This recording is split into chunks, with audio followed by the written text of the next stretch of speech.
So the question, again, I'll read these out for the podcast. I'm concerned about religious materials appearing in my doctor's waiting room. Oh my Thoughts on God. that?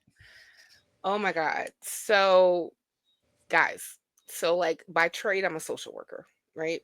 And I've had to talk to many patients and clients about like trying to get them adjacent to resources, especially medication, to help them as far as like being able to do things like live. Mm-hmm. And I've had one too many, in my opinion, to enter into a meeting with me talking about their belief systems that help them calm down. I'm sorry, I'm talking to my dog. That would help them as far as like, their healing process, them able to deal with things, etc., etc. Now, of course, even though I'm thinking in the back of my mind, this is bullshit, I'm still being conciliatory to a certain extent. Hey, Jay, that I am supportive of them in whatever their process is in order for them to be able to hold on to something that would help them go through whatever they're dealing with when it comes to their illness. Mm-hmm. So with that being said, like I'm like, okay, well, if it works for you, hey, if you like it, I love it. Okay, but I really need you to sign this document so that we can go ahead and get your medication. Okay, cool, great. So, Yeah. but it's one thing when it's the patient, right? It's a whole Yeah. Totally different fine. thing. Yeah. That's totally fine. But it's a whole different thing that I get like super annoyed about if I happen to see religious material in a doctor's office, and especially if that doctor is using that material in order for them to say, hey, not only am I going to give you this prescription, but I think that I need for you to attend this meeting with a whole bunch of Christians that's going to tell you how to pray better, right? In order Yeah. for you to be able to deal with your illness. So that's my 2 cents on that. I just really wish that like if we can actually keep an idea of separating, church and state, and I even say that state should be extended to the doctor's office, because no amount of thoughts and prayers is going to cure you of any illness that we know, right? If Right. if a person happens to gain some type of infection, the only thing that was able to assist them in their infection is some type of vaccine or some type of, Antibiotics. antibiotics, right? Exactly. Something. Some type of medication that's going to assist them and for them to be able to be treated and get better, right? Right. And we already know that the most the hugest thing that actually helped quell a lot of diseases that we have encountered since we actually discovered viruses in the late 1800s is vaccines, Mm-hmm.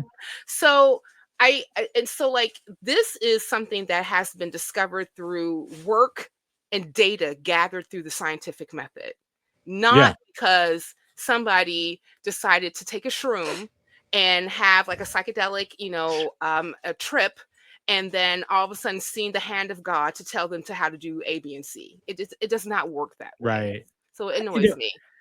I had gosh, it's like 12 years ago now. I had shoulder surgery and I had a torn labrum and rotator cuff, which is pretty torn up, right?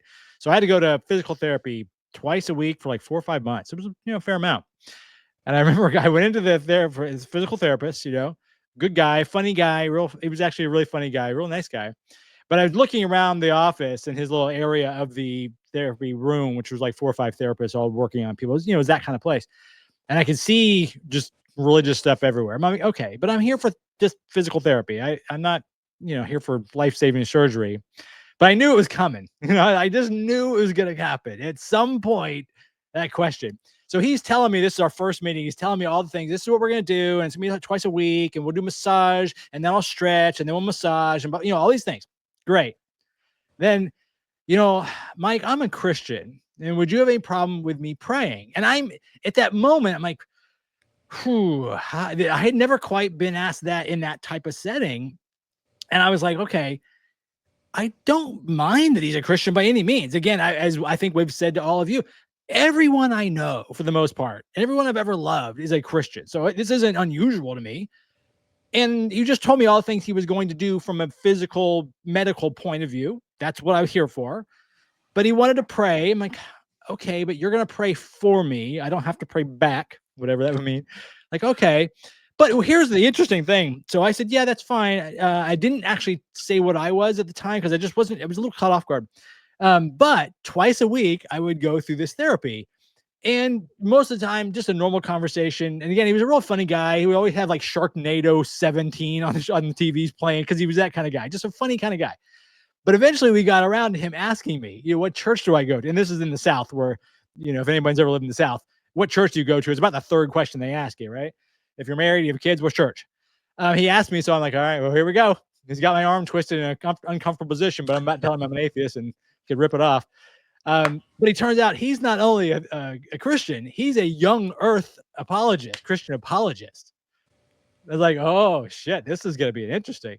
But it actually turned out to be one of the most fascinating times because I'd be laying there for an hour and a half. He's just stretching my arm out and he would tell me all about his young earth. Now he knew I was an atheist. And so we would debate in a very friendly way, but it was a fascinating conversation because like I had never heard anybody to that level talk about being young earth, how they came up with these numbers and blah, blah, blah. But at the same time, I was like, if he had led with that, I'm like, I'm out of here. This is not for me. But he led with the medical first. So I kind of like balanced that. It's kind of like you were saying earlier, Cynthia, if you're not going to treat me with drugs and medicine and all these other things that I know do work, I don't mind you throwing in the Jesus after the fact, but let's start with the drugs. Let's do the chemo or whatever you need to do first. Then throwing in, that's a bonus. Like it's the sprinkles on top of the sundae. Let's see if I get better with normal stuff before we exactly. bring in the supernatural. Exactly. What about you guys? Anything else on that? Did you have any thoughts on that? I'm sure you do, but well, Mike, as you know, my shoulder therapist was an atheist, so I lucked out there. That's right. Yeah, you got lucky that way.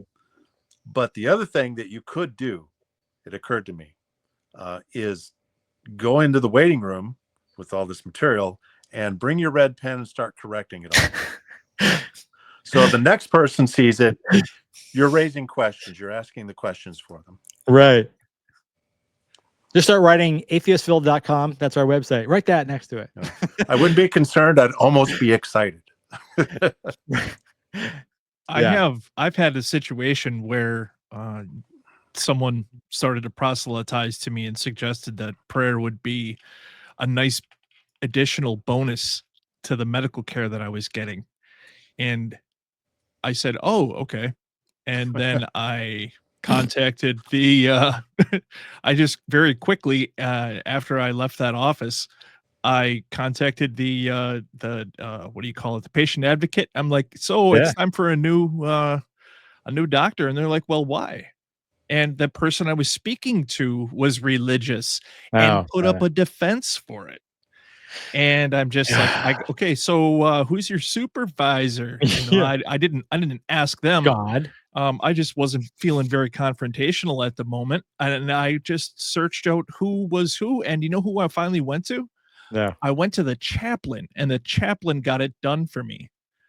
The chaplain got it done for me. All people. Yep. He was amazing to talk to. And he was a guy here at the VA. He's still a chaplain there. And every once in a while I'll pop in. And it's good for him to talk to him. But he said, to be honest, Mike, he says there's too many religious medical professionals. He said, there's no reason anyone should be pushing their religion on you. You guys went and fought for your country, and you all come from different backgrounds. We need to, as we have a responsibility to be as middle of the road as possible and respect just that sacrifice that you were willing to make. So, yeah. Good, I have a special place in my heart for veterans of the other Mike, and I just want to say thank you for your service. My father was a veteran as well, so I appreciate You're that welcome. very, very, very much. And I hope that we can actually get more secular chaplains, because I know that is definitely a thing.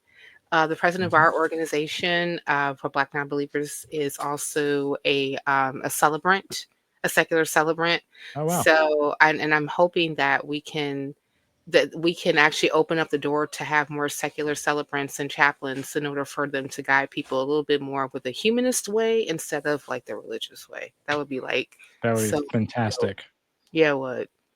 Hey, thanks for tuning in to today's show. I really hope you enjoyed it. Do me a favor and like and subscribe to the show and tell a friend. That helps us grow and it lets us keep bringing you more voices from the other side of belief. Until we talk again, be kind to one another and remember that reason and compassion go a long way.